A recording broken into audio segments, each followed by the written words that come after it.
Imagine becoming king at just 20 years old and before turning 30, conquering the largest empire the world had ever seen. He never lost a battle.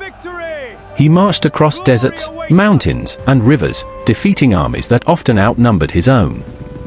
More than 2,000 years later, his name is still remembered as one of history's greatest military commanders. This is the incredible story of Alexander the Great.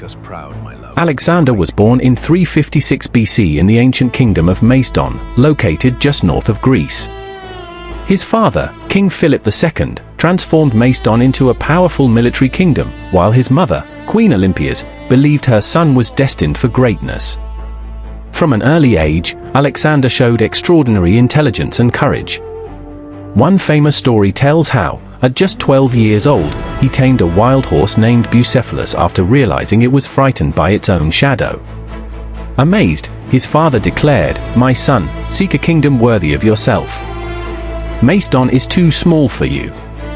As he grew older, Alexander was educated by the famous philosopher Aristotle, who taught him history, science, politics, and philosophy.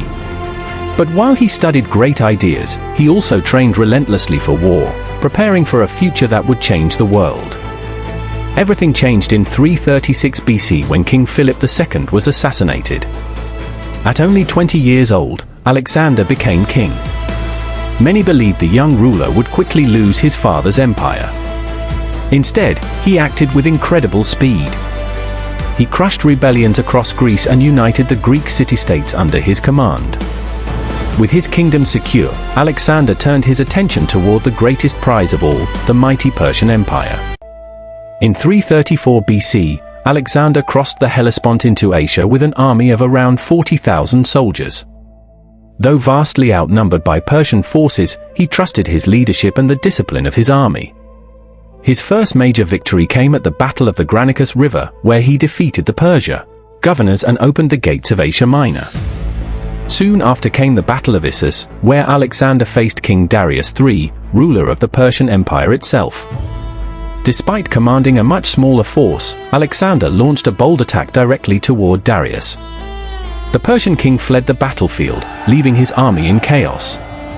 Alexander continued his campaign, capturing city after city. He laid siege to the powerful island city of Tyre, finally capturing it after months of fierce fighting. He then entered Egypt, where he was welcomed as a liberator and founded a new city that still bears his name today, Alexandria.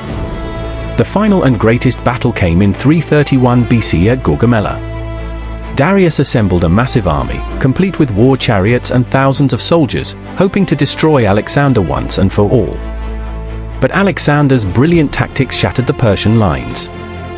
Once again, Darius fled, and the Persian Empire collapsed. Alexander entered the magnificent city of Babylon as its new ruler, becoming master of the largest empire the world had ever known. Still, Alexander refused to stop. He marched even farther east into modern-day Afghanistan and India. But after years of constant warfare, his exhausted soldiers finally refused to continue. Reluctantly, Alexander agreed to turn back. In 323 BC, while in Babylon, Alexander suddenly fell seriously ill. After several days of fever, he died at just 32 years old. The exact cause of his death remains one of history's greatest mysteries. Although his life was short, his legacy was extraordinary. He never lost a single battle, founded more than 20 cities, spread Greek culture across 3 continents, and forever changed the course of history. More than 2,000 years later, Alexander the Great remains a symbol of ambition, courage, and military genius. His empire eventually disappeared, but his legend never did. If you enjoyed this story and want to discover more incredible tales from history, make sure to subscribe to Fall of Empires. Leave a like, share this video, and let us know in the comments which historical figure or empire you'd like us to cover next. Thanks for watching, and we'll see you in the next journey through history.